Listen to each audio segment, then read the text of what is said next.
Ammoo viidiyoo kana keessatti kan nuti wajjin ilaallu barnoota viidiyoo editingii viidiyoo guutuu isaan isin qabadhee dhufee jechuudha. Appilikeeshinii garaa garaatiin yeroo itti isin barsiisaa ture yeroo yerootti appilikeeshinii CapCut fi kanneen biroo inshuutii dabalatee har'a immoo VN-dhaan akkamitti viidiyoo akka editii gootan tokko kaasee hanga dhumaatti isin barsiisa. Steep isaa waliin na hordofaa. Na duukaa practice yoo gootan salphaatti barnoota viidiyoo editingii bifa salphaadhaan barachuu dandeessu isin jechuun barbaada.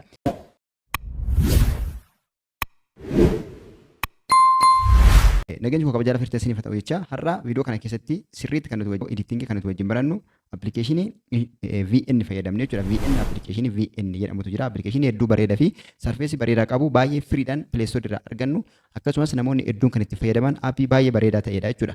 Appilikeeshinii kana afaan Oromooffaatiin yeroo jalqabaatiif kan hojjechaa jira viidiyoo isaa. Namoonni appilikeeshinii kana irraa ittiin hojjechuu barbaadan har'a viidiyoo kana keessatti akkamitti appilikeeshinii isa buufachuu dandeessu walumaan buusnee walumaan ilaalla. Appilikeeshinii kana argaa jirtan kanaadha. Irra kilikii goonee gara keessaa gaafa seennu aappiin kun sarfeesii akka kanaa qaba yookiin sarfeesii akkanaa qaba. Ani itti fayyadamaa waan tureef isiniif galuu dhiisuu danda'a. Amma garuu akka sirriitti isiniif galuuf guutummaa isaa haqeen isin agarsiisa jechuudha. Inistaayil godhadheen jira garuu isa anistaayil godheen yookiin balleesseen anistaayil godheen balleesseen isinitti agarsiisa. Balleesseen jira jechuudha kun amma guutummaatti balleessee jira jechuudha anistaayil godheen jira. Amma gara pileestoorii deemeen appilikeeshinii kana firiidhaan buusee isin agarsiisa jechuudha. Namoota waa'ee editingii gonkumaa hin beekne fi appilikeeshinii kana fayyadamtanii hin beekne akka gaaffii isinitti hin uumneef salphaatti anuma hordoftanii wanti viidiyoo babbareedaa hojjettanii maxxansuudhaan akkasumas madda galii godhatan isin barsiisuu barbaadee waan ta'eefan irraa balleesse jechuudha. Amma bakka sarchii kana dhufuun iddoo sarchiitti VN jennee barreessina. VN gaafa isin jettan VN viidiyoo editing jedheen iyyuu akka kanatti kunoo isiniif fidaa jechuudha akka argaa jirtan kanatti. Irra kilikii gaafa gootan kanatti kunoo as jira jechuudha. VN jedhee as jira. Appilikeeshinii baay'ee bareedaa namoonni hedduun itti fayyadamaniiru jechuudha. Namoota hedduutu buufatee jira. Kanaan booda appilikeeshinicha akka kana fakkaataa dhuftanii iddoo instaayil jedhu kanatti kilikii gochuudhaan instaayilii gootu yookiin immoo appilikeeshinicha bifa salphaa ta'een ni buufattu jechuudha. Inniyyuu isiniif buusa. Erga buustaniin booda isteeppii tokkoon wajjin ilaallaa jechuudha. Tokkoon tokkoo isa jaampiin godhin sirriitti akka isiniif galuu danda'utti suuta'een isiniif hojjedhaa. Isin immoo sirriitti dhageeffadhaatii waan inni jechaa jiru waan isiniif hin galle naaf qoodaa waan isiniif gale immoo hojjechuudhaan irra deddeebitanii practice yoo gootan salphaatti viidiyoo editingii akka gaariitti baratu isin jechuun barbaada. Akkuma argitan amma instaayil ta'aa jira jechuudha. Aappiin kun aappii baay'ee bareedaadha. Namoonni hedduun itti fayyadamu. Kun akkuma argitan fiidbaakii babbareedaa qabaa jechuudha jala isaatii. Akkasumas reetii 4.6 qabaa jechuudha. Aappii baay'ee bareedaadha. Namoonni warri adiin keessumaa namoonni biyyoota garaagaraa jiran hedduu itti fayyadamu. Irra deddeebi'aan viidiyoo isaa hojjetanii jiru. Garuu afaan Oromoffaa fi afaanota biyya keenyaatiin appilikeeshiniin kun hin hojjetamne jechuudha. Innis keesii mataa isaa danda'e qaba. Appilikeeshiniin kun bilbiloota tokko irratti hojjechuu dhiisuu danda'a. Bilbiloota immoo amma ammayyaa'anii yookiin update ta'an kanarratti hunda isaanii irratti yoo hojjetan bilbiloota hedduu irratti buusee yaalee argeera jechuudha. Kanaaf isinis sirriitti appilikeeshinii kana yoo fayyadamtan aappii baay'ee bareedaa fi viidiyoo baay'ee bareedaa ta'e yookiin viidiyoo professional ta'e tokko isiniif edit isinii gochuudhaaf isin gargaara. Aappii baay'ee bareedaadha. Keessa seennee wajjinumaan ilaalla. Edda appilikeeshinicha buufattaniin booda akkuma nan gochaa jiru kana gochuudhaan steeppiin itti deemtanii waliin buusnee walumaan keessa seennee sarfeesiin isaa maal akka inni fakkaate akkasumas seetaappii akkamitti akka nuti goonu maal akka sirreessinu yookiin immoo keessi isaa immoo maal akka ta'e akkamitti akka fayyadamtan tokko isinitti agarsiisa. Namoonni yeroo darbe kaapkatii barattanii waa'ee kaapkatii sirriitti beektan kun immoo kaapkatii caalaa hedduu ammayyaa fi akkasumas baay'ee kan isin rakkisne salphaatti isin galuu waan danda'uuf itti fayyadamaa isin jechuun barbaada. Asumaanii appilikeeshinichi already gara bu'uutti jira jechuudha. Amma xumuramuu ga'eera. Hanga inni xumuramutti obsaan eennaa jechuudha. Waan isin rakkisu takka illee hin qabu jechuudha. Amma buufadheen jira jechuudha. Kunoo bu'aa jira. Instaayil gochuu qofatu hafe jechuudha. Baay'ee salphaa waan ta'eef akkasumas firii waan ta'eef waan isin rakkisu hin qabu. Gara pileestoorii keessanii deemtanii buustanii instaayilii gootu jechuudha. Kun akkuma argaa jirtan amma parsantii 98 irra ga'ee jira. Parsantii 99 amma guutummaatti kompiliitilii buusee jira. Instaayil gochuutti jira jechuudha. Isin sarchi gootanii ni buufattu jechuudha. Appilikeeshinii kana ni buufattu. Namoonni immoo liinkii appilikeeshinii kanaa bakka isaa dhabdan koomentii jalatti nu beeksisaa yookiin immoo telegiraam chaanaalii furtuu app irratti fudhachuu dandeessu jechuudha. Appilikeeshinii akkumaan hojjedheen appilikeeshinii sana fuudheen telegiraam chaanaalii furtuu app irratti sheerii godha waan ta'eef telegiraam irra deemtanii argachuu dandeessu bifa salphaa ta'een yookiin immoo pileestoorii deemtanii akka kanatti buufachuu dandeessu jechuudha. Kan amma buusaa jirutti kana isinitti agarsiisuuf kan agartan kana. Erga kanatti bu'een booda amma guutummaatti bu'ee jira. Amma bakka open jedhu kanatti kilikii gooneeti bannaa jechuudha. Open iddoo kanatti kilikii gooneeti banna yookiin openii goona. Gaafa bantan fuula akka kanaa qaba jechuudha. Kun appilikeeshinichi akka kanatti banaa jira. Erga bantaniin booda permishinii inni isin gaafatu yoo jiraate ni eeyyamtu jechuudha. Aksesii gootu yookiin immoo allow gootu jechuudha salphaanumatti. Erga inni fuula akka kanaa isinii fideen booda sarfeesii akka kanaa qaba jechuudha. Kun gaafa banamu fuula kana qaba. Fuula kana qaba. Wantoota garaagaraa qaba gubbaa isaarraa. Wantoota adda addaatu jira jechuudha. Tempileetii garaagaraa akkasumas wantoota adda addaa AI assistaansii garaagaraa wantoota hedduutu jira jechuudha. Piroojeektii jedhee akka kanatti difooltii waan baay'ee kaa'ee jira jechuudha. Isin immoo jalqabuudhaaf leet staart iddoo kanatti kilikii goonee jalqabuu dandeenya. Gaafa kana gooxiiti iddoo kanatti kilikii gootu. Fuula akka kanaa gaafa inni nuu fidu fuula akka kanaa gaafa inni nuu fidu bakka new project jedhu kanatti kilikii goona jechuudha. Bakka new project jedhu kanatti kilikii goona. Yookiin immoo dhuftanii bakka pilaasii kanatti kilikii taasistu jechuudha. Iddoo pilaasitti kilikii gaafa gootan fuuluma ammaa kana isinii fida jechuudha. Karaa lachanuu hin danda'ama. Yookiin leet staart iddoo kanatti kilikii gootu yookiin immoo iddoo pilaasii kanatti kilikii gootanii gara fuula duraatti deemtu. Iddoo kanatti fuula kana isinii fideen booda new project iddoo itti kilikii goone gara piroojeektii deemnee yookiin piroojeektii ofii keenya idiitii gochuu qopheeffanne sana fidannee deebinaa jechuudha. Akkuma argitan gubbaa isaarraa create jedhee AI kits jedhee AI models jedhee library jedhee wantoota adda addaatu jira. Isaan kun wantoota garaagaraati jechuudha. Saawundii adda addaa, muuziqii adda addaa, filteroota garaagaraa hedduutu as jala jira. Isa yeroo biraatti diiteelii wajjin ilaalla. Akkasumas AIwwan garaagaraa hedduutu jira jechuudha. As jala isa kana as jala fayyadamuu dandeessu. Yeroo biraa sirriitti viidiyoo isaa isin qabadhee dhufa. Amma garuu wantoota hedduutu jira jechuudha. Kana jalas waan baay'eetu jira.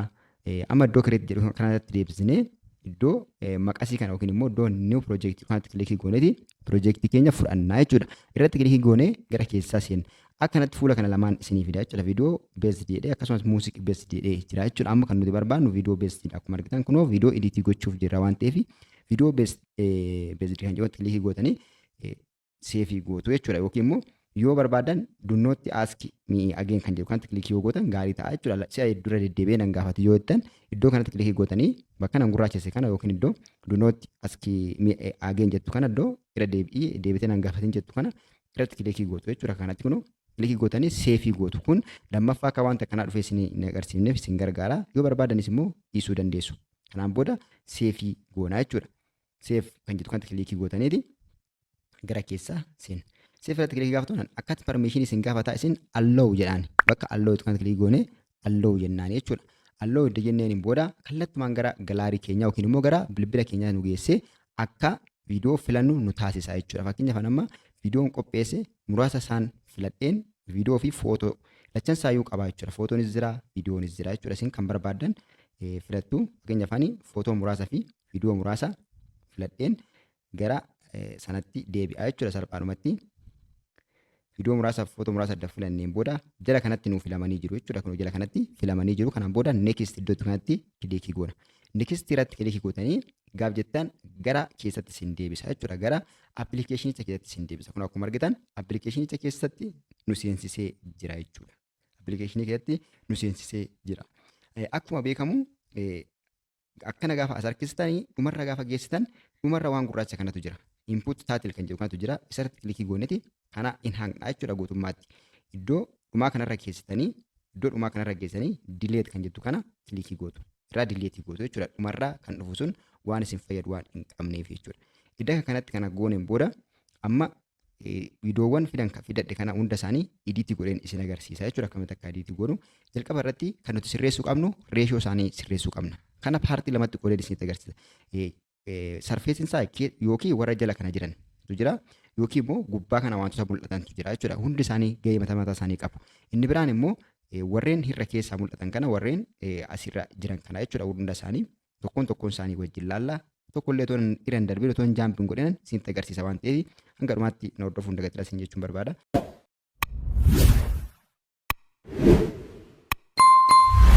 Amma gubbaa isaarra dhufnee reeshoo viidiyoo kanaa sirreessina. Amma viidiyoon kun inni kun reeshoo biraatiin jira. Deebisee kun reeshoo biraatiin jira. Akkuma argitan gubbaa fi godni isaa gurraacha. Kunillee reeshoo garaagaraatiin jira. Kana reeshoo tokkotti fidanna jechuudha. Reeshoo tokkotti fidanna yookiin parpasii viidiyoo sana ediitii goonuuf maaliifan ediitii godha waan jedhu giddu galeessa godhachuu qabna jechuudha. Kanaaf bakka oriijinaal jedhu kanatti kilikii goone gubbaa kanatti kilikii gooneeti gaafa sarratti kilikii gootan kanatti isinii fida jechuudha. Kanatti isinii fida. Amma as jala wantoota garaagaraatu jira. Akkuma argitan tiiktookidhaan jira, instaagiraamidhaan jira yookiin yuutuubidhaan jira. Wantoota adda addaatu jira jechuudha. Kana keessa isin kan barbaadan reeshoo viidiyoo keessan ittiin hojjechuu barbaadan irraa kaawwattu jechuudha. Yeroo kamillee kanattis ta'e kaapkatii irrattis ta'e inshuutii irrattis ta'e hunduma isaanii irratti. Kanaaf ammani viidiyoo kana YouTube fi editii godha yoo ta'ate bakka YouTube kana yookiin immoo 16 iddoo hedduu kanattan kilikii godhee isarra kaawwadha. Jala isaa FPS kana 30 irra kaa'uu qabdu yeroo baay'ee 30 yookiin 50 irra kaa'uu qabdu 30 irra yoo keessan gaarii ta'a jechuudha yeroo baay'ee. Kanaan booda iddaa isa irra kaawwanneen booda raayit gooneti akkana deebina jechuudha. Kanaan booda viidiyoon keenya amma kan YouTube'itti nu galee jira jechuudha. Reeshoo YouTube'ittiin nu taa'ee jira. Isaan kun hundi isaanii reeshoo YouTube'ittiin nu taa'anii jiru jechuudha. Tokkollee otoo nafin hundi isaanii reeshoo YouTube'itti deebi'anii jiru. Amma kan nuti wajjin laallu wantoota adda addaatu jira jala isaa kana. Jala isaa kana kun kan jalqaba irratti argitan kun fiiltariidha. Fiiltarii jechuun halluu viidiyoo kanaa akka barbaanne editii gochuudhaaf kan gargaarudha jechuudha. Halluu viidiyoo keenyaa akka barbaanne editii gochuuf kan gargaarudha. Fiiltaroota gosa garaagaraatu as jala jira. Isa tokkoon isaa sirriitti ilaaluu dandeessu jechuudha. Gaafasii fiiltarii jijjiirru akkasuma viidiyoon keenya ni jijjiirama. Fiiltarichi immoo as jalaa sirreessina jechuudha. Fiiltarichi hammam akka hojjetu jechuudha. Hammam sirriitti akka mul'atuu fi mul'achuu dhiisuusa diiteelii as jalaa sirreessina jechuudha guutummaasaa. Erga kanatti kana sirreessineen booda ittaansee kan jiru tiriim waan jedhu kanaadha. Tiriimiin crop gochuudhaaf kan gargaarudha. Viidiyoo keenya nuuf futuudhaaf kan gargaarudha. Inni hangas baay'ee barbaachisaa miti garuu yeroo barbaannetti tiriimii kan fayyadamnu tiriim kan jettutti kilikii goonee reeshoo barbaannerra hanga barbaannerra keenya jechuudha. Sakandii barbaannerra keenya viidiyoo keenya. Garuu ammaaf orijinaalatti deebisee raayitii godhee akkas adeemu. Inni biraan VX waan jedhamu kanaadha. VXinis kalarii adda addaa, kalarii babbareedaa fix gochuudhaaf kan gargaarudha. Akkasumas animeeshinii adda addaa of keessaa kan qabudha jechuudha. Fakkeenyaaf kan kanarra kaafan kaa'u akka kanatti baay'ee viidiyoo keenya akka inni miidhagina guddaa qabaatu taasisa jechuudha. Isin kan barbaadan halluu barbaadanii fi animeeshinii barbaadanirra kaawwachuu dandeessu as jalaa filattanii jechuudha. Viidiyichi socho'uudhaan akkaataatti suura wixee fakkeenyaaf kan inni itti galche kun suura kana akka kanatti bifa bareedaadhaan editii gochuudhaaf isin gargaara jechuudha. Amma gaafan taphachiisu bifa akka kanaa qabaata jechuudha. Kana kan godhe kan FX yookiin immoo VX kan jettu kanaadha jechuudha. Wantoota adda addaa of jalaa qabanillee wantoota baay'ee adda addaa of jalaa qabaasin kana keessa kan barbaadan filattanii itti fayyadamtu jechuudha. Irra keessanii ilaaltanii viidiyoo keessan wajjin kan deemu fayyadamtu. Ammallee maayyoon fayyadamuu baadhee gaarii ta'a jedhee yaada. Dhumarratti deebisaa jechuudha. Uumaa isaa fayyadamuu baadhee gaarii ta'a jedhee yaada. Maa hin fayyadamne. Inni biraa ispiliitidha. Ispiliit jechuun viidiyoo iddoo barbaannetti kutuudhaaf kan nu gargaarudha. Ispiliit gochuudhaaf kutuudhaaf kan nu gargaarudha ispiliitiin. Ispiliit jechuun fakkeenyaaf kanaa achitti yookiin kanaa gara kana kutee gatuu yoo barbaade iddaan sarara adii kana asirra kaawwadheen booda ispiliitiin jedhaan. Kanaan booda isa gara natti aanu dileetii gochuu barbaade irra kaa'een dileetii godha jechuudha. Dileetiin kun as jira dileetiin godha. Gaafan kanarra kaa'ee dileetii godhu akkanatti dileetii ta'a jechuudha. Kanani dileetii gochuu barbaade sun. Akkanatti nu gargaara ispiliitiin. Inni taansu foloo waan jedhu kanaadha. Kunillee hangas hedduu waan isin barbaachisu miti. Jaambiyoo goone gaarii ta'a. Inni biraa kati aawutiidha. Kati aawutiin maaliif nu gargaara jettanii kati aawutiin wantoota giriin iskiriinii ta'an fakkeenyaaf sabiskiraayibaroota adda barreeffama sabiskiraayib jedhu adda addaa akkasumas suurota adda addaa baagiraawundii isaarraa rimuufii gochuu barbaadan iddoo sanatti fayyadamtu jechuudha. Iddoo sanatti fayyadamtu kan kata aawutiitti fayyadamtu. Kata aawutii irratti kilikii waan godheef amma baagiraawundii intinii kana akka kanatti kiriil naa godhe jechuudha. Baagiraawundii rimuufii gochuudhaaf kan isin gargaaru kati aawutiidha jechuudha. Kati aawutiin baagiraawundii rimuufii gochuudhaaf isin gargaara. Akka kanatti isa fayyadamtu jechuudha. Inni biraanii kirooppidha.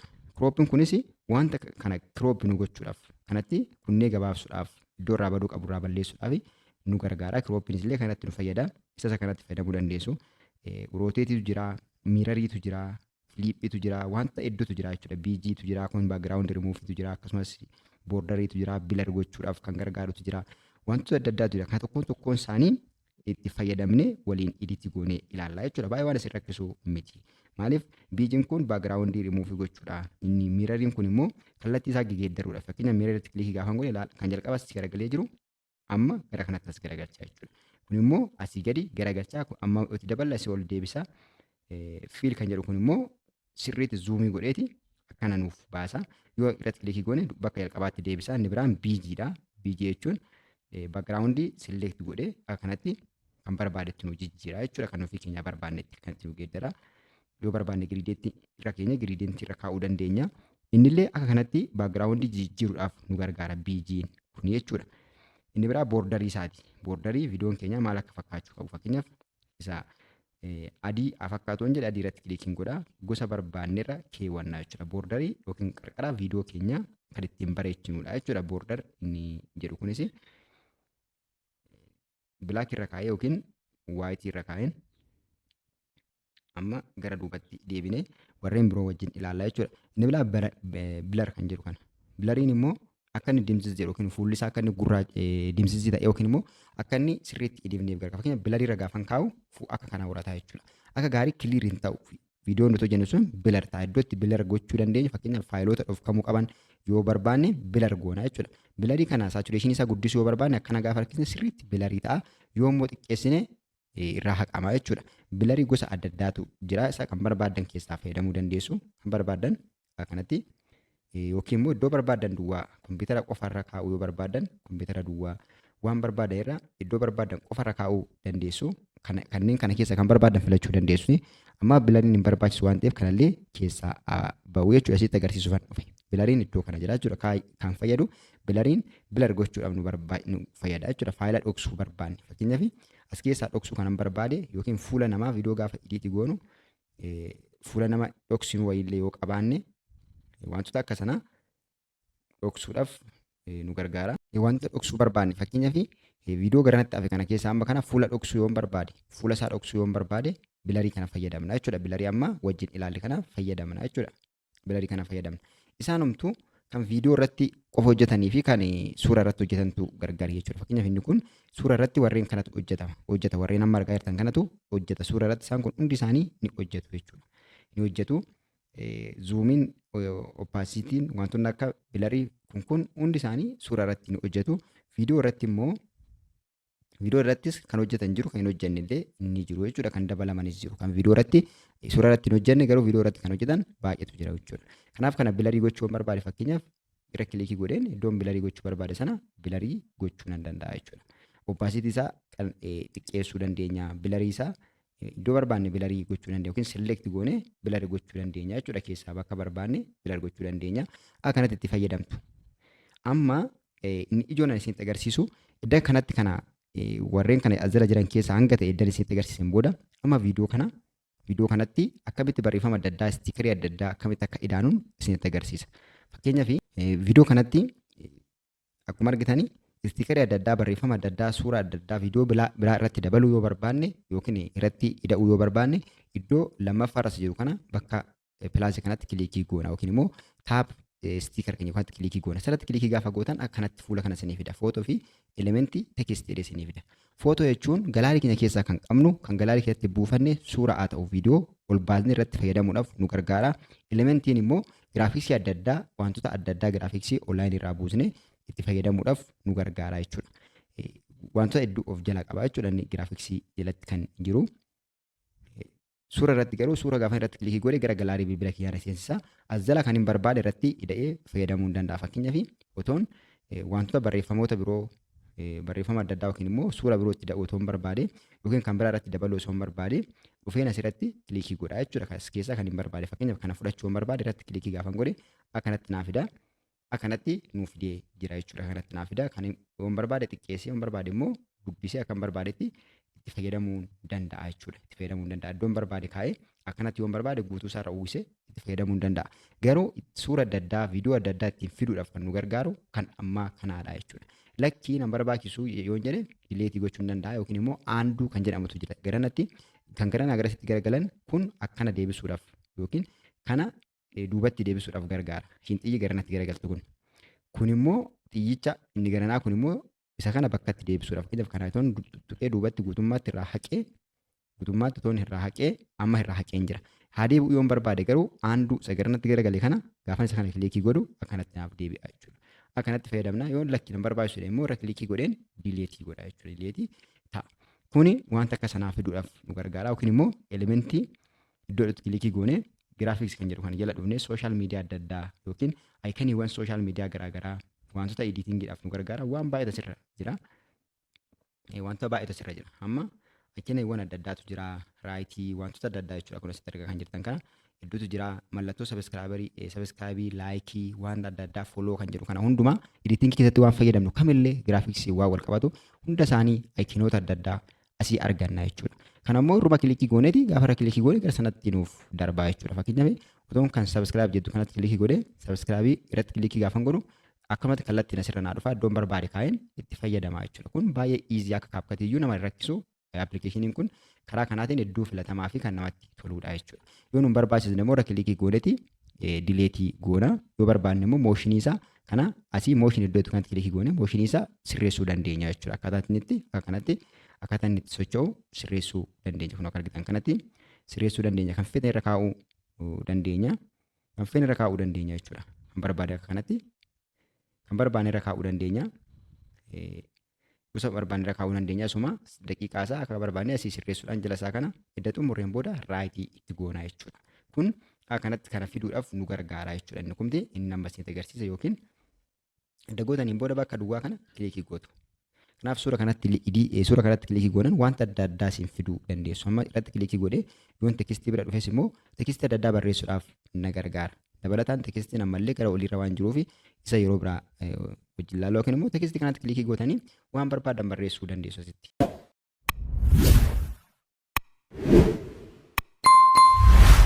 Waan barbaadan barreessuu dandeessu asitti. Jalqaba foontii barbaadan filattanii foontii barbaadan nama foontiin asirra jira jechuudha. Fakkeenyaaf kana waan filadhee kana filannee dhufnee jecha barbaanne barreessina jechuudha. Kanaan booda jecha asii ama jecha oliidee jettu kana waan biraatiin bakka buusna jechuudha. Waan biraatiin bakka buusna. Otoo nama viidiyoo ediitiin jedhee barreessee isaan bakka bu'aa jechuudha. Waan barbaanne bakka buusna. Viidiyoo ediitiin jedhee amma bakka buusee jira. Akkuma argitan kunoo bakka bu'ee jira. Kana qabnee walitti zuumii goona jechuudha. Akka argitan akka kanatti iddoo barbaachisaa ta'e iddoo taa'uun malu iddoo taa'uudhaan bareedu keenya hanga barbaanne dheeressuu dandeenya. Akkanatti bakka buusuu dandeenya. Ammallee irra kilikii gootanii yoo barbaachisaa ta'e foontii isaa jijjiiruu dandeenya jechuudha. Kun akkuma argitan amma irra dabil kilikii goona yookiin immoo si'a lamarraa cuqaasna jechuudha. Si'a lamarraa cuqaasne foontiiwwan garaagaraatti geeddaruu dandeenya. Iddoo qubee AA jettu kanatti kilikii gooneeti foontiiwwan as jala jiran keessa kan barbaanne filachuu dandeenya. Asii kan barbaanne irra kaa'uu dandeenya. Wantoota adda addaa effeksiisaa wantoota barreeffama barbaanne irra kaa'uu dandeenya gosa barbaanne irra jechuudha. Isa as jalaayyee kan nuti filannu as jalaa filannaa jechuudha.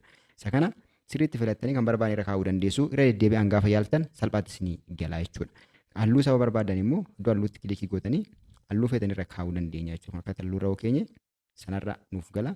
Yoo foonti isaa jijjiiruu barbaanne immoo foonti isaa jijjiiruu barbaanne iddoo qubeen taa jiru kanatti kilikii gooneeti kan feene irra keenya jechuudha. Fakkeenyaaf kanarra yoon kaa'e akka kana ta'a. Akka kana ta'a.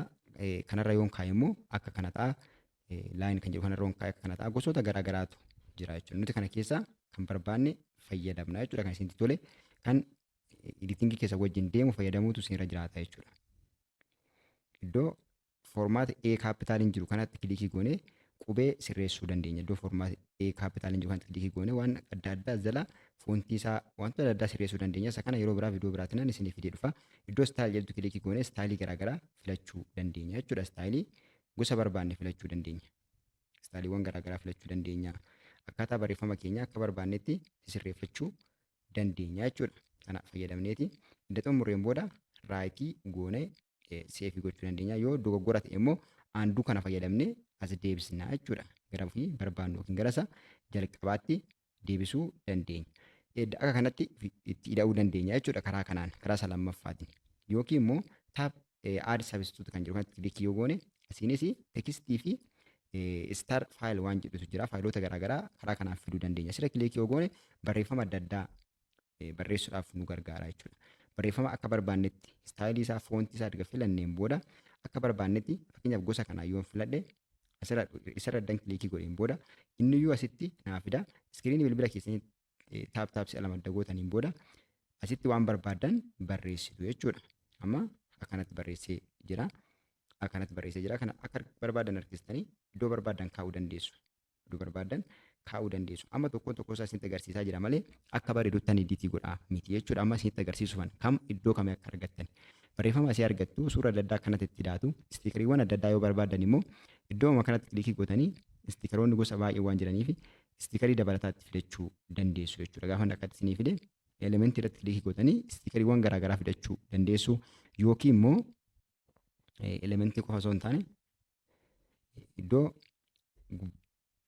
qubeettii yookaan irratti kilikii gootanii asii faayila keessan keessaa kan biraa kan barbaadan fidachuu dandeessu. Ani faayila keessaa qopheessee waan ani hin qabneef amma as dhufuun nan barbaachisu akkanatti itti fidattu. Inni itti aanu sagalee adda addaa itti aadii gochuudhaaf sagalee itti aadii gochuuf sagalee bakka taab to add music iddoo dhukaan kilikii gooneeti as jala muuziqiin jira, effeektiin jira, riikaardiin jira. Muuziqiin galaarii bilbila keenyaa keessaa kan qabnu fudhanna. Alla hojjettaniin booda galaarii bilbila keessanirraa keessaa kan qabdan dhuftanii qarqara kanatti dabartanii sadaffaa irratti maay muuziq iddoo dhukaanti kilikii goone muuziqii barbaanne asii bilbila keenya keessaa faayila keenya jalaa fudhachuu dandeenya yookiin immoo viidiyoo irraa ekstiraakti gochuu dandeenya. Iddoo ekstiraakti kan kilikii gootanii viidiyoo irraa ekstiraakti gochuu dandeenya jechuudha. Viidiyoo fakkeenyaaf kanarraa ekstiraakti gochuun barbaade sagalee isaa qofa naa fudhata jechuudha. Sagalee qofa naa fudhata. Kunoo sagaleen isaa amma as jala dhufee jira jechuudha. Kun as jala dhufee jira sagaleen ani ekstiraakti godhe jechuudha. Yookiin immoo ammallee sarratti kilikii godhee isin agarsiisu effeektidha. Inni lammaffaan effeektidha.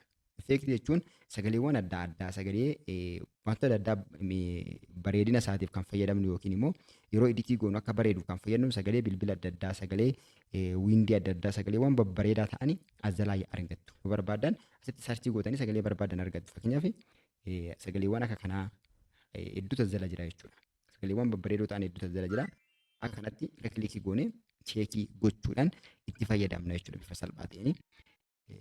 Sagaleewwan gosoota baay'eetu jira jechuudha. Sagalee hedduutu jira. Inni editingii keenya miidhagsuudhaaf nu gargaaru waan ta'eef akka gaariitti itti fayyadamuu qabna. Ammallee asuma iddoo sagalee kanaa jalaa ni dhuma riikaardidha. Asirratti kilikii gaafa gootan riikaardii isinii fidaa jechuudha. Kana while use the app jettanii irratti kilikii gootaniin booda iddoo diimaa kanatti kilikii gochuudhaan riikaardii gochuu dandeenya jechuudha. Waan nuti haasofnu kana riikaardii godha. Akkanatti sagalee itti ida'uu dandeenya jechuudha. Karaalee kanneen kana akka ta'uu qabutti iddoo ta'uu qabu kaa'utu isinirra jiraata jechuudha. Iddoo kaa'uun malu fakkeenyaaf amma akka kanatti viidiyoo editingii inni jedhu kun barreeffamni inni lammaffaa irra jiru kun iddoon taa'uun isarraa bareedu taa'utu irra jiraata. Akkasumas subscribe kan jedhu kun ayikaniin kun iddoo taa'uu qabu taa'utu irra jiraata jechuudha. Akka kanatti sirriitti bareechinee editii gochuutu nurra jiraata jechuudha. Bifa baay'ee salphaa ta'een isiniif editii godhaa waan baay'ee isin rakkisu miti. Kanneen kana keessaa immoo waan isin rakkisate yaadu yeroo biraa isiniif fidee dhufa.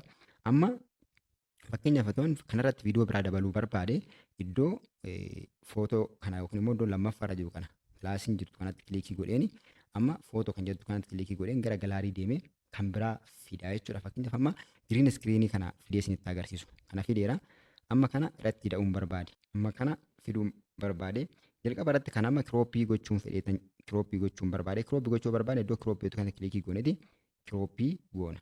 Kirooppii kun akka kanatti kirooppii goona. Fakkeenyaaf amma kirooppii godheen jira. Kanaan booda giriin iskiriinii kana yookiin iskiriinii magariisa kana akkamitti akka irraa nu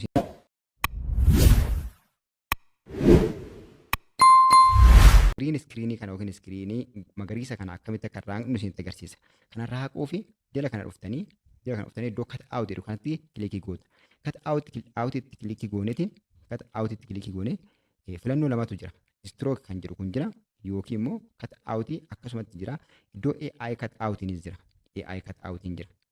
AI cut out'iin kuni AI ofuma isaatiin automaatikaalii waan raakkatii gochuu qabu raakkatii nuuf godha jechuudha. Inni viidiyoo barbaanne argachuu dhiisuu dandeenya waan ta'eef isa yeroo hunda fayyadamuun nurra hin jiraatu jechuudha. Cut out'ii sana. Cut out'ii yeroo hunda fayyadamuun nurra hin jiraatu maaliif nu jalaa balleessuu waan danda'uuf jechuudha. Viidiyoo barbaanne sana nu jalaa balleessuu waan danda'uuf isa fayyadamuun nurra hin jiraatu. Cut out'iin guutummaatti AI fayyadamnee waan baakgiraawundi irraa rimuuf gochuu barbaanneef kan fayyadamnu. Kun garuu baakgiraawundi otoo hin taane giriin iskiriinidha. Yeroo baay'ee sabskraayibii adda addaa wantoota adda addaa giriin iskiriinidhaan fayyadamnee akkamitti akkasiin giriin iskiriinii kana qofa fakkeenyaaf amma giriin iskiriinii keessatti kan barreeffame sabskiraayib kan jedhu kanatu barreeffamee jira jechuudha. As furtuu app sabskiraayib kan jedhu kanatu jira. Ishii kana barreeffama kana osoo hin tuqin akkamittaan giriin iskiriinii kana duuba isaarraa balleessa. Isa jedhu isinitti agarsiisa. Kanaaf immoo kiroomaakii waan jedhamutu jira duuba kanarra jira. Amma kiroomaa kan jedhu kanatti kilikii goona. Kiroomaa kan jedhutti kilikii gaafa gootan jala isaa kana jechuudha sarkistanii amma duuba dhibee isin agarsiisu. Jala isaa kana akkana sarkifattaniiti iddoo kiroomaa jedhu kanatti kilikii goona. Kiroomatti kilikii gaafa goona akka kanatti nuu fida. Argaa jirtan kanatti. Halluu balleessuu barbaadan irra keessu.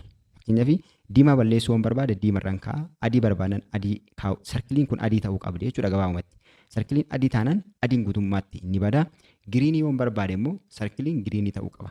Istireengisiin isaa hammam akka sarkiliin giriiniin kun hammam akka baduuf dhiisuusaa asii jala isaa kanaa sarkisneeti ilaalla jechuudha. Hanga inni sirriitti nuuf badee bareedaa ta'utti. Amma kompiliitilii guutummaatti giriiniin isaa irraa badee jira jechuudha. Kanaan booda raayitii goonaa salphaatti giriinii isaa biraa balleessuu dandeenya jechuudha. Kun akka kanatti jechuudha. Baay'ee salphaa waan ta'eef akkanatti giriin iskiriinii irraa rimuufii gootu. Maal fayyadamne asii kiroomaa kan jiru kana fayyadamnee jechuudha. Kiroomaa kan jiru kana fayyadamneeti irraa balleessina jechuudha. Viidiyoo irratti gaafa kilikii goonu wantoota adda addaatu nu dabalama jala kanatti. Wantoota adda addaatu jira. Isa kana fayyadamtee tokkoon isaa fayyadamuu dandeessu iddoo isin fayyadetti yoo itti fayyadamtanii yoo duuba deebi'uu barbaadan aanduu kana tuttanii duubatti as deebitu jechuudha. Waan isin rakkisu takka illee hin qabu. Irra kanatti waan adda addaa adoo itti adii goonee waan garaagaraa sirreeffanneen booda gara xumura kana dhufne wal qixxaachuu isaa adda cheekii godhanneen booda kan nuti seefii goonu jechuudha. Adoo irratti kilikii goonee gaafa adoo irratti kilikii gootan wantoota adda addaatu jira. Voluumiin jira, fiidiin jira, wantoota adda addaatu jira jechuudha. Voice effectiin jira, diinoisiin jira. Amma diinoisii kanatti kilikii yoo goone ni qulqulleessa jechuudha. Kwaalitii kan hin qabne yoo ta'e saawundichi kana banuu qofaan saawundicha akka gaariitti nuuf qulqulleessa jechuudha. Hanga inni isin qulqulleessa dhaggeeffachuudhaan gara fuulduraatti harkistanii sirriitti miidhagfachuu qabna jechuudha. Akka kanatti saawundii kwaalitii qabuu fi bifa bareedaa ta'een editii gochuu dandeenya. Asumaan inni biraan voice effectiin jira. Voice effect jechuun voice change gochuudhaaf. Voice gosa garaagaraatti jijjiiruudhaaf jechuudha. Voice kan childii jira, kan manii jira, kan woomanii jira, kan roobootii jira, waan adda addaatu jira. Ammaaf nan barbaachisne kana keessa kan barbaadan fayyadamuu dandeessu jechuudha. Waan baay'eetu jira jechuudha jala. Gosoota garaagaraatu jira. Gosoota adda addaatu jira jechuudha. Voice gosa barbaadatu jira. Kana keessa isin voice barbaadan filtanii itti fayyadamuu dandeessu. Yoo isin barbaachisa taate qofa jechuu kiyyaa jechuudha malee dirqama miti. Inni biraan kaapshiniidha. Kaapshinii jechuun viidiyoon kun waan inni haasa'u barreeffamaan akka inni jala isaatti haasa'u gochuudhaaf kaapshinii iddoo kanatti kilikii gootanii itti fayyadamtu.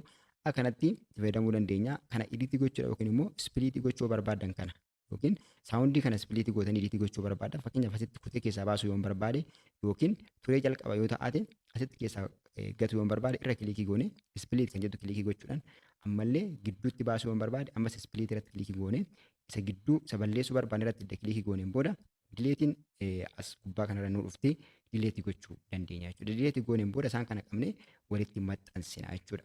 Walitti maxxansinee akka inni miiksi ta'e irra deebinee dhaggeeffachuudhaan sirriitti ilaalaa deemna jechuudha. Istaayilii editii keenyaa maal akka fakkaatu.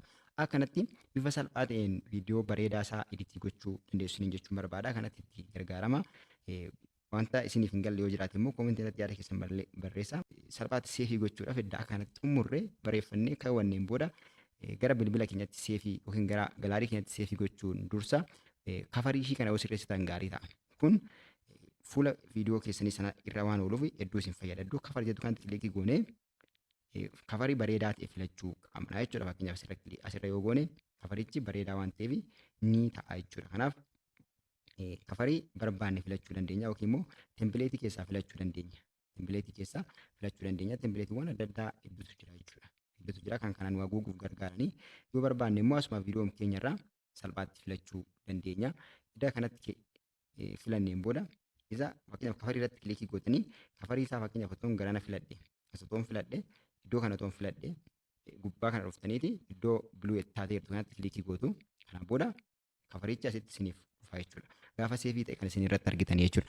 Akkanatti edda sirreeffattaniin booda gubbaa kana dhufneeti kan nuti sirreessinee editii goonee xumurree hanga dhumaatti ilaallee waan galchuu qabnu galchineen booda waan sirreeffachuu qabnu sirreeffanneen booda gubbaa kana dhufnee iddoo biluu kanatti kilikii goona. Gaafa kanatti kilikii goone akkanatti nuu fida. Fuula kana gaafa nuu fide maanuwaal kan jettu kanarra kaawwanna. Fakkeenyaaf amma aawutoo irra jira.